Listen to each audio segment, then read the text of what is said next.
आदरणीय दर्शकबिन नमस्कार। विकल्प ज्ञान तथा विकास केन्द्रको प्रस्तुति बाल शान्ति कार्यक्रमको बिल्कुलै नयाँ श्रृङ्खलामा यहाँलाई हार्दिक स्वागत एवं न्यानो अभिवादन। म यहाँकै कार्यक्रम सञ्चालिका हेलिना राई।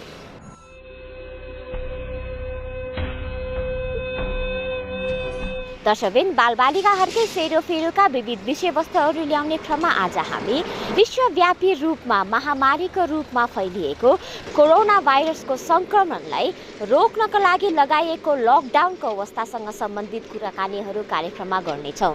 तर त्योभन्दा अघि हेरौँ हाम्रो नियमित स्तम्भ बाल परिवेश अबको प्रस्तुति।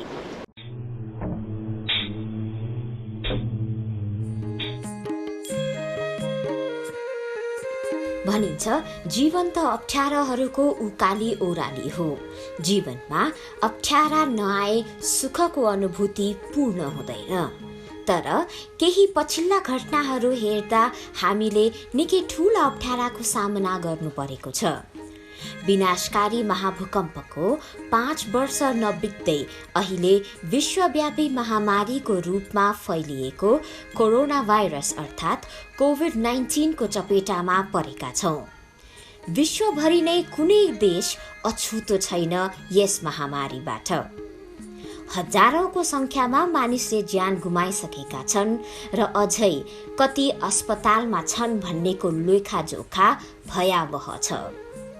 त्यसैले स्वस्थ मानिस र विशेष गरी वृद्ध र बालबालिकाहरूमा फैलिन कम गर्न अहिले धेरै देशहरूले लकडाउन सुरु गरेका छन् र मानिसहरूलाई घरबाट बाहिर निस्कन बन्देज गरिएको छ। विद्यालय, कार्यालय, मठ मन्दिर सबै बन्द छन्।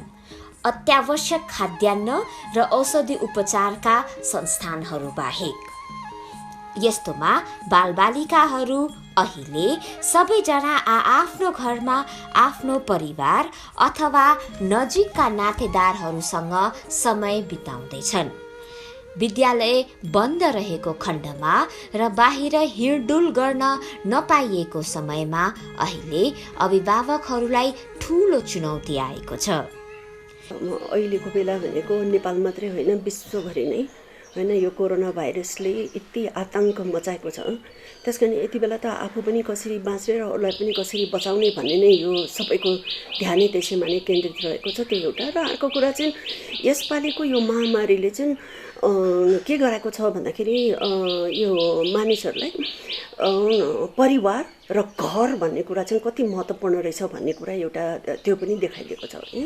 भन्दाखेरि अहिले सबैजना नै घरैमा बस्नुपर्ने, आफ्नो परिवारसँग मात्रै बस्नुपर्ने होइन, छिमेकीमा के हुँदैछ भन्ने कुरा हेर्नु पनि जानु नसक्ने यस्तो किसिमको एउटा अवस्थामा मलाई लाग्छ यति बेला भनेको घर परिवार हैनमा विशेष गरेर अब बच्चाहरू भएको परिवार त झन् एउटा चुनौती पनि हो र फेरि अर्को एउटा त राम्रो अवसर पनि हो भनेर चाहिँ म भन्न चाहन्छु। कसैको घरमा खान पुग्ने अन्न कसरी जोडजाम गर्ने भन्ने पिरलो छ। हुन त सरकारले र विभिन्न सङ्घ संस्थाहरूले राहतको रूपमा अत्यावश्यक खानेकुराहरू उपलब्ध गराएका छन्। यद्यपि अवस्था अझै नाजुक छ।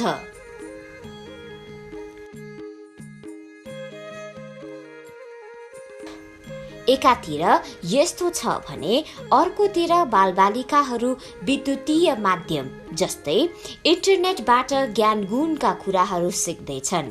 कसरी कोभिड-19बाट बच्न र बचाउन सकिन्छ, यो लकडाउनलाई सृजनात्मक तरिकाले कसरी बिताउन सकिन्छ भनी विभिन्न क्रियाकलापहरू गरिरहेको पाइन्छ।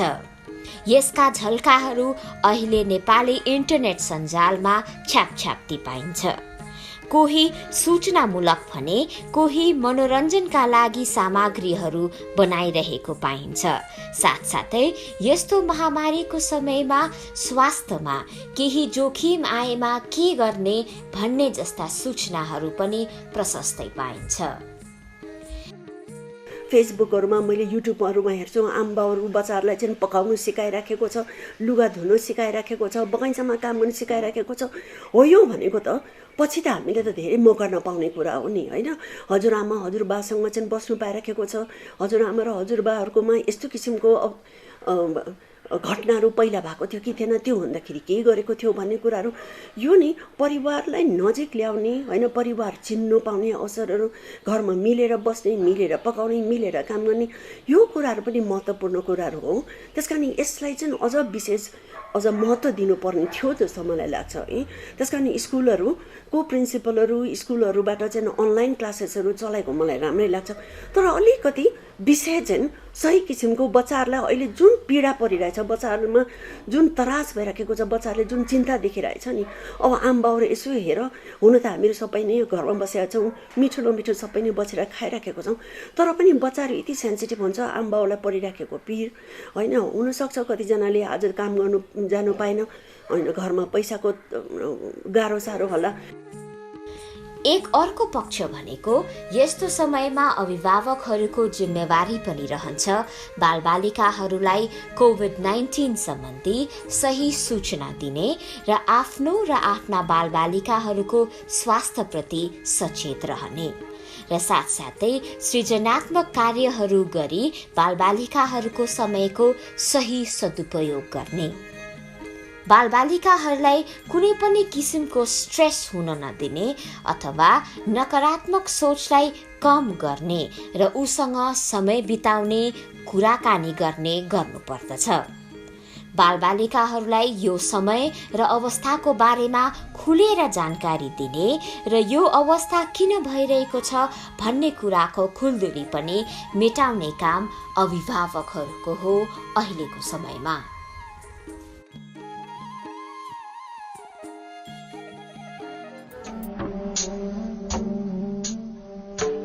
दर्शकबिन, कोरोना भाइरसको महामारीको यो अवस्थामा धेरैभन्दा धेरै प्रभाव बालबालिकाहरूलाई पक्कै परेको छ।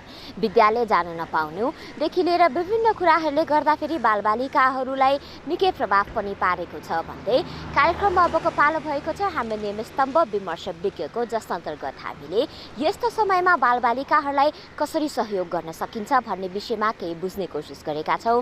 नियमित स्तम्भ विमर्श विज्ञ अन्तर्गत अबको प्रस्तुति। अब यहाँ चाहिँ हामीले यो त्यही नगरपालिकाको समन्वयमा यहाँ चाहिँ तरकारी वितरण भइरहेछ। त्यही हिसाबले हामी सामुदायिक हित सेवा समितिले चाहिँ समन्वय गरेर यहाँ चाहिँ अलिकति दूरी कायम गरेर राख्नलाई चाहिँ हामीले पहल गरिरहेका छौँ अहिलेको कोरोनाले गर्दा।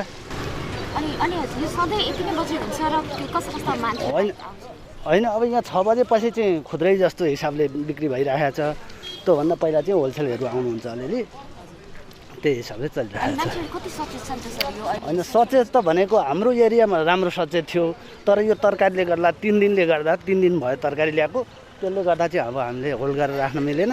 त्योबाट प्रहरीहरू पनि अलिक कम हुनुहुन्छ अहिले, त्यही भइरहेको छ। अनि सर अहिले एज अ जेनरल मान्छे होइन सर, अहिले लकडाउनको अवस्था तपाईँलाई कस्तो लागिरहेको छ? होइन, लकडाउनको अवस्था त पालनै गरेका छैनन्। अब 3 दिनदेखि त अब कस्तो भयो भनेदेखि घर जाने माहौलले गर्दाखेरि हामीले केही गर्न सकेका छैनौँ। नभए हाम्रो एरिया भनेको क्लियर थियो, हाम्रो हिसाबले हाम्रो एरिया क्लियर थियो। हामीले डिएसपी गौशालासँग समन्वय गरेर हाम्रो एरियामा चाहिँ कोरोनाको बारेमा जनचेतनामूलक कार्यक्रम पनि गऱ्यौँ, हामी सबै मिलेर यहाँ काम पनि गऱ्यौँ। अहिले चाहिँ विशेष गरेर बालबालिकाहरूलाई चाहिँ एउटा कुरा चाहिँ उनीहरूलाई यो अहिलेको अवस्था चाहिँ के हो भन्ने कुरा चाहिँ राम्रोसँग बुझाउनु पर्छ होइन। उनीहरूले आत्तिनु दिनु हुँदैन, उनीहरूको मनस्थिति बुझेर चाहिँ नि उनीहरूले के चाहेको हुन्छ त्यही अनुसारको चाहिँ काम गर्नुपर्ने हुन्छ। अर्को चाहिँ सरसफाइमा उनीहरूलाई ध्यान दिनुपर्ने हुन्छ, खानेकुरामा पोसिलो खानेकुराहरू खानिदिनु पर्यो, तातो कुराहरू टाइममा दिनु पर्यो र त्यसपछि उनीहरूले अरू बेला जसरी रेगुलर पढाइमा पढ्ने व्यवहार गरिरहेका हुन्छ त्यो व्यवहारलाई चाहिँ नियमित गर्नुपर्छ र आफूले पनि जानेको कुराहरू चाहिँ उहाँहरूलाई सिकाउनु पर्ने हुन्छ जस्तो लागेर आउँछ। त्यसको साथसाथै उनीहरूले के गर्न चाहिरहेको हुन्छ, ड्रइङ गर्न चाहेको छ कि सिङ्गिङ गर्न चाहेको छ कि अथवा ह्यान्ड राइटिङहरू राम्रो गराउनु पर्ने अवस्थाहरू छ कि त्यो कुराहरूलाई पनि अभिभावकले ध्यान दिनुपर्ने हुन्छ जस्तो लागेर आउँछ। हजुर, यो लकडाउनमा हामीले बालबालिकाहरूको सेफ्टीको कुराहरू सुनेका छौँ, धेरै हिंसाका कुराहरू पनि सुनिरहेको छौँ होइन, यो बारे के भन्नुहुन्छ? हो, यस्तो बेलामा पनि उनीहरूलाई पनि यो सेफ्टी नै बाहिर चाहिँ घरबाट त बाहिर निस्किन दिनु भएन होइन, घरमै पनि सामाजिक दूरी कायम राखेर चाहिँ उनीहरूलाई राख्नुपर्ने हुन्छ भनेदेखि अब सरसफाइको कुरामा र अरू चेतनामूलक कुराहरूलाई चाहिँ ध्यान दिनुपर्ने जस्तो लागेर आउँछ। घरमा बसिन्छ होइन, अब बाहिर निस्किनु भएन, अब यसो खाद्यान्न साद्यान्न किन्ने समय नि बिहान अब 9 बजीसम्म दिएको छ, त्यति बेला आफू सेफ भएर निस्किने। अनि अब आफ्नो बच्चाहरूलाई पनि अब घरभित्रै राखेकै राम्रो, उनीहरूलाई अब टिभी कार्टुन हेराएर भयो, कम्प्युटरमा यसो केही सिकाएर भयो, त्यसो गरेर नि बच्चाहरूलाई भुलाउन सकिन्छ होइन। अनि अब पुरानै भयो नि त अलिअलि पढ्न राखेर भइहाल्यो नि, उनीहरूलाई प्र्याक्टिस गराउनु मिल्छ, ह्यान्डराइटिङहरू प्र्याक्टिस गराउनु मिलिन्छ, त्यसरी नै उयो गरिरहेछ। हजुर हजुर। अनि अहिले हामी अर्को पनि एउटा पक्ष हेर्दैछौँ, बालबालिकाहरूलाई यो लकडाउनको समयमा चाहिँ बालबालिका महिलाहरूले धेरै हिंसा भयो अरे भनेर समाचारहरूतिर आइरहेछ होइन, त्यो बारे बालबालिकाहरूले यस्तो अवस्थामा कसरी सेफ राख्न सकिन्छ? अभिभावक हुनुहुन्छ तपाईँ आफै। अब त्यो त अब अहिले मात्र होइन, पहिलेदेखि सधैँ भइरहेको कुरा हो। अब नारी हिंसा र बाल हिंसा भन्ने त पहिलेदेखि नै भइरहेको कुरा हो होइन। अब त्यही हो, आफूले अब बच्चाहरूलाई एक्लै बाहिरतिर नछोड्नु होइन, आफूसँगै राखेकै राम्रो। अहिले अब को कहाँ कस्तो अवस्थामा कसरी आउँछ भन्ने पनि थाहा हुँदैन होइन। त्यही भएर अब घरभित्रै सकेसम्म घरभित्रै आफ्नो कम्पाउन्डभित्रै होइन, अब यसो बाहिर त हिँड्ने उनी कुरै भएन अहिले, त्यही घरभित्रै आफूसँगै राखेकै राम्रो हुन्छ।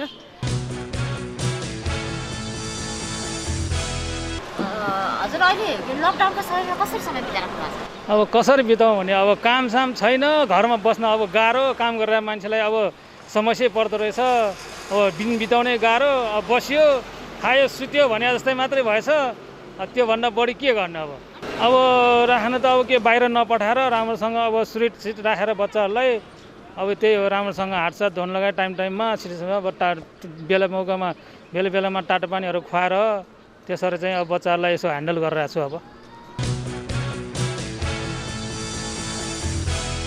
यो समय भनेको एउटा हामीलाई चुनौती के हो भन्दाखेरि अहिले हामीसँग जतिजना बच्चाहरू हामीसँग छ होइन, हाम्रो परिवारहरूमा त्यो बच्चाहरूको समय चाहिँ सही तरिकाबाट, राम्रो क्रिएटिभ तरिकाबाट, सृजनात्मक क्रियाकलापहरू, राम्रो सोचाइहरू गरिकन होइन, एउटा होपलेसनेस होइन कि होपफुलनेस एउटा पारिकन चाहिँ उनीहरूको समय बिताउनलाई चाहिँ हामीले मद्दत गर्नुपर्ने त्यही नै हो। र यो मद्दत गर्नुलाई अब जसको चाहिँ सबै नै अब हुने खाने परिवार छैन, कतिजना परिवार विशेष गरेर हामीहरू चाहिँ यो सुकुम्बासी टोलतिर काम गर्ने भएको हुनाले होइन, त्यस्तै अवस्थामा रहेको बालबालिकाहरू त झन् सानो सानो कोठामा नै सीमित रहेको बेलामा अब उनीहरूको अब यो यो मिडिया यता अब युट्युब अब सबै हेरिकन अनलाइनको क्लासेसहरू पाउला भन्ने कुरा त त्यो असम्भव कुरा नै हो। तर धेरै जसो बालबालिकाहरूमा चाहिँ त्यो छ र अभिभावकहरूको लागि पनि नि बच्चाहरूलाई चाहिँ यति बेला कसरी चाहिँ अब कस्तो क्रियाकलापहरू गराउने हो भनेर एउटा सिक्वेन्समा नै बच्चाको उमेर हेरिकन नि युट्युब खोल्यो भने युट्युबमा नै पाइन्छ होइन, धेरै नै छ। फेरि साथीभाइहरूको बिचमा पनि नि एउटा एक्सचेन्जहरू, हिजो मैले मेरो बच्चालाई यो तरिकाबाट गराएँ, हिजो अस्ति मैले यो गरेँ भनेर साथीभाइहरूसँग पनि हामीले थाहा पाइराखेको कुराहरू नै हो। र बच्चाहरूलाई चाहिँ यस्तो बेलामा पनि अलिकति सृजनात्मक र अहिलेको यो कोरोनाप्रति उनीहरूको आफ्नो एउटा आक्रोश होला कि अथवा रिस होला कि होइन, यो कोरोनालाई मैले कसरी जित्नु सक्छौँ, योले हामीलाई किन पीडा दियो, यसलाई चाहिँ हामीले कसरी विजय गराउन सक्छौँ नै हामीले भन्ने खालको चाहिँ उनीहरूको सोचाइ पनि होस् र त्यो सोचाइलाई चाहिँ अलिकति उनीहरूले व्यक्त पनि गरोस् भनेर विशेष गरेर विकल्पले चाहिँ नो कोरोना फर किड्स बच्चाहरूको लागि चाहिँ कोरोना चाहिँ हुँदैन है, आउँदैन है, कोरोनाले छुन सक्दैन है भन्ने एउटा सन्देशमूलक एउटा हामीले कार्यक्रम राखेका छौँ। त्यसमा चाहिँ बच्चाहरूले होइन कोरोनालाई उनीहरूले के भन्नु खोजेको छ, कोरोना भनेको के हो भन्नु उनीहरूले खोजिराखेको छ भन्ने एउटा अवसरै हो। र मलाई साह्रै खुसी लागेको छ, विभिन्न देशबाट पनि, हाम्रै देशको नै विभिन्न जिल्लाहरूबाट पनि बच्चाहरूले कस्तो राम्रो एउटा होइन ड्रइङ्सहरू भयो, राइटिङहरू भयो होइन, उनीहरूले चाहिँ त्यति मात्रै होइन कस्तो राम्रो एउटा क्रिएटिभिटीहरू होइन उनीहरूले चाहिँ देखाइरहँदाखेरि बच्चाहरूमा पनि नि हामीले बनाएको त्यहाँ पोस्ट गरिदिँदाखेरि अरूले पनि हेर्दो रहेछ, अरूको कमेन्टहरू पनि आएको होइन खुसी लाग्छ मलाई धेरैले नै कमेन्ट पनि गरिराख्नु भएको छ यस्तो कुराहरूमा चाहिँ अलिकति बच्चाहरूलाई चाहिँ लगाइदियो भने राम्रो हुन्थ्यो र एउटा नो कोरोना किट भन्ने हाम्रो विकल्पको एउटा पोस्ट छ त्यसमा जानुभयो भने अभिभावकहरूले बच्चाहरूलाई चाहिँ बच्चाहरूले बनाएको कामहरू चाहिँ त्यहाँनिर पोस्ट गर्न सक्ने खालको हामीले त्यो पनि गरिराखेको अवस्था नै हो यस्तो अवस्थामा अब विकल्पले पनि एउटा मोबाइल होइन जनचेतना जगाउने होइन अलिकति अडियोबाट पनि अलिकति चाहिँ अभिभावकहरूलाई सचेत गराउने किनभने अहिले यो अभिभावकहरू जति तनावपूर्ण अवस्थामा रहन्छ त्यति नै मलाई लाग्छ त्यसको शिकार चाहिँ बालबालिका नै हुन्छ र अहिले नै धेरै बच्चाहरूलाई इन्टरभ्यू गर्दाखेरि पनि हामीले थाहा पाएछौँ बच्चाहरू घरमा छ तर तनावपूर्ण अवस्थामा छ घरमा छ आमाबाउहरूले पनि जानी नजानिकन बच्चाहरूप्रति चाहिँ एउटा भाइलेन्स गरिराखेकै हुन्छ होइन हुनसक्ला होइन कुनै बच्चा एउटाले मात्रै सधैँ खाना पकाइराखेको होला हुनसक्छ त्यो एउटा बच्चाले मात्रै परिवारको सबै जिम्मेवारी लिइराखेको पनि हुनसक्छ होइन र कतिजना अभागी एकदमै नै दयनीय अवस्था चाहिँ अब एउटा गरिबी त्यो माथि पनि विशेष गरेर बाबुले चाहिँ अब रक्सी खाइदिने होइन रक्सी खाएर आएर घरमा चाहिँ अझ हिंसा बढाइदिने फेरि आमाको पनि त्यस्तै किसिमको नि रियाक्सन हुने भन्दाखेरि त यस्तो अवस्थामा त झन् बालबालिकाहरूलाई त बाहिर जानु नहुने घरभित्र बसौँ यति तनावपूर्ण र एउटा हिंसाले भरिएको परिवारमा त त्यो बच्चालाई कस्तो होला त्यसकारण म त सबैलाई भन्छु यति बेला चाहिँ अरू बेला भन्दा हामी विशेष किसिमको हुनु पर्यो अरू बेला भन्दा हामी विशेष किसिमको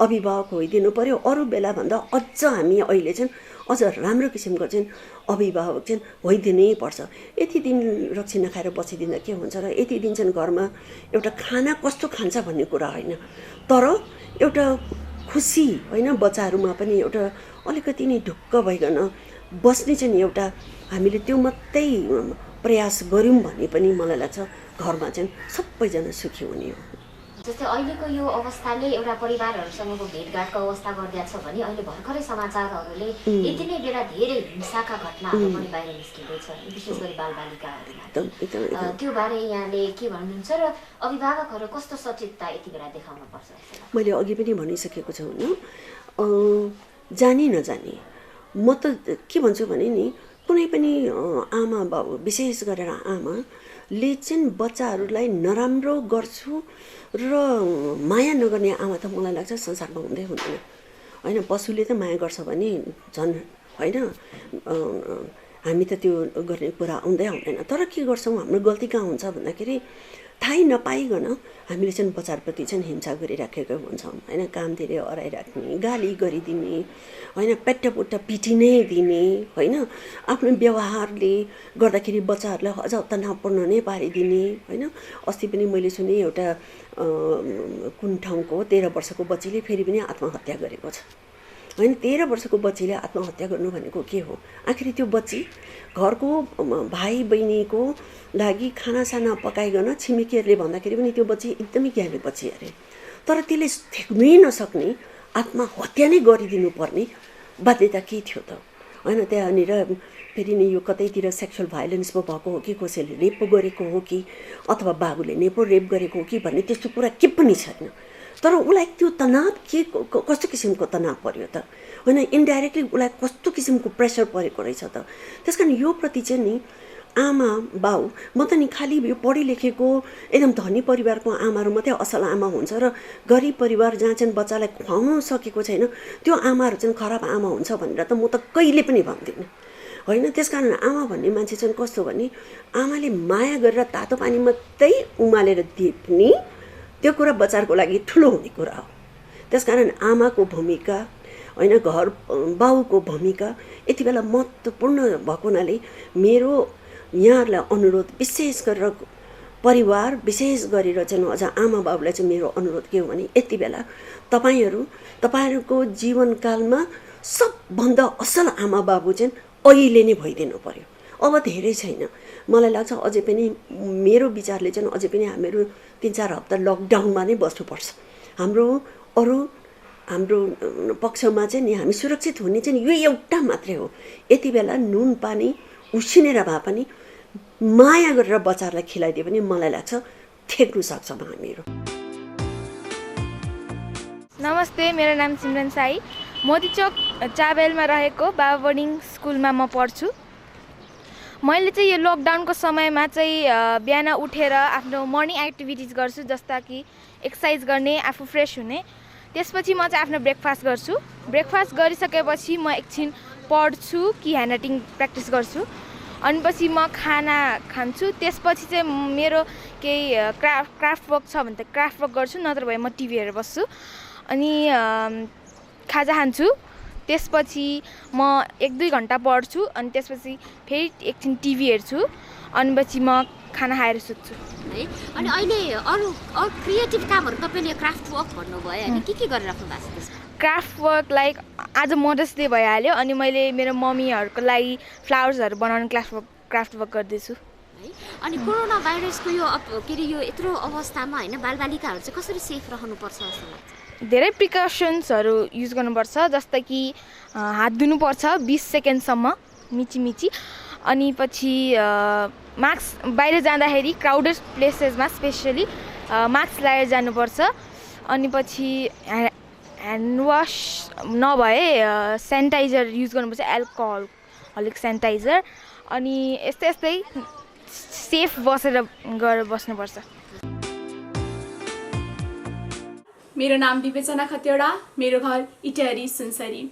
मानिसको शारीरिक, बौद्धिक र भौतिक विकास गर्ने प्रमुख तत्त्व हो शिक्षा। शिक्षाले मानिसमा ज्ञान मात्र बढाउँदैन, शिक्षाले मानिसमा जीवन जिउने शैली, सोच्ने विचार र व्यवहारमा पनि परिवर्तन ल्याउँछ। त्यति मात्र नभएर एक शिक्षित मानिसले आफू कसरी स्वस्थ रहने र आफू वरिपरिका मानिसलाई कसरी स्वस्थ राख्ने भन्ने सल्लाह दिन्छ। आज हाम्रो देशमा शिक्षाकै अभावले गर्दा कयौं मानिसहरूको सामान्य रोगका कारण पनि अकालमै मृत्यु हुनु परेको छ। एक मानिसको मृत्यु भनेको एक परिवारले एक सदस्य गुमाउनु मात्र नभएर एक देशले एक राष्ट्र सेवक गुमाउनु सरह हो। नमस्ते, मेरो नाम चाहिँ शान्ता बाग्ले हो। म अब अहिले 9मा छु, अब 10मा जाने हो होइन। म चाहिँ पशुपति मित्र माध्यमिक विद्यालयमा पढ्छु। अनि अहिले कसरी समय बिताइराख्नु भएको छ भन्नु त? अहिले त अब हाम्रो यो बिहान एकछिन 1 घन्टा 2 घन्टा गर्छौँ, अनि फेरि पुलिस आउँछ कि, अनि पुलिसले फेरि गाली गर्छ होइन। अनि हामी भित्र बन्द गर्छौँ। अनि यो पेपर नगरे त हामीलाई पुग्दैन कि, हामी अब समस्यामै छौँ हल्का फुल्का। त्यही भएर हामी बिहान बेलुका एकछिन खोल्छ। हजुर है। अनि पढ्ने किताबैबाट पढ्नुहुन्छ कि अनलाइन क्लासेस यस्तो केही छ तपाईँहरूको? त्यस्तो त छैन, हामी त किताबबाटै पढ्छ, नेट पनि छैन, समस्या छ।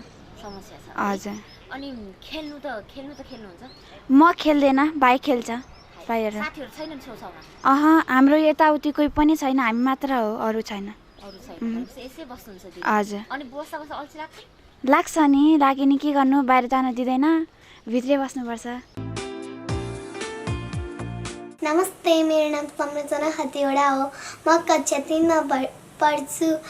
म एउटा कविता भन्न लागेको छु। त्यो कविताको नाम रहेछ मेरो सानो घर छ।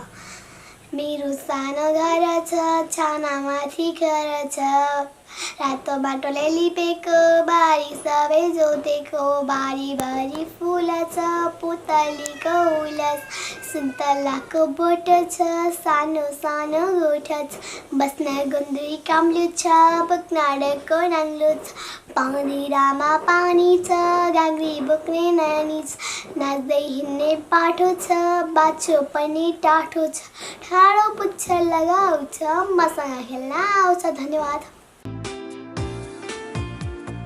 दर्शकवृन्द, यो चुनौतीपूर्ण घडीमा पक्कै पनि बालबालिकाहरूलाई हामीले धेरैभन्दा धेरै हेरचाह गर्नुपर्छ र विशेष गरी उनीहरूलाई सही सूचना दिनुपर्दछ। तब मात्र गएर बालबालिकाहरूले यो महामारीको बारेमा राम्ररी बुझ्नेछन् र यो अवस्थामा राम्ररी बस्न सक्छन् भन्दै कार्यक्रमको हामी अन्त्यतिर आइसकेका छौँ। आजको हाम्रो कार्यक्रम यहाँलाई कस्तो लाग्यो? केही सल्लाह सुझाव प्रतिक्रिया भए हामीलाई पत्राचार गर्न नभुल्नुहोला। हाम्रो ठेगाना छ विकल्प ज्ञान तथा विकास केन्द्र, बौद्ध महाकाल 5। हाम्रो पोस्ट बक्स ठेगाना 2365 काठमाडौँ, नेपाल। त्यस्तै हाम्रो इमेल एड्रेस छ visitvikalpanepal@gmail.com र हामीलाई फोन गर्न चाहेमा हाम्रो फोन नम्बर 4821 हस्त दर्शकबिन, आगामी साता पुनः बालबालिकाहरूसँग सम्बन्धित विविध जानकारीहरू लिएर उपस्थित उपस्थित हुने नै छु।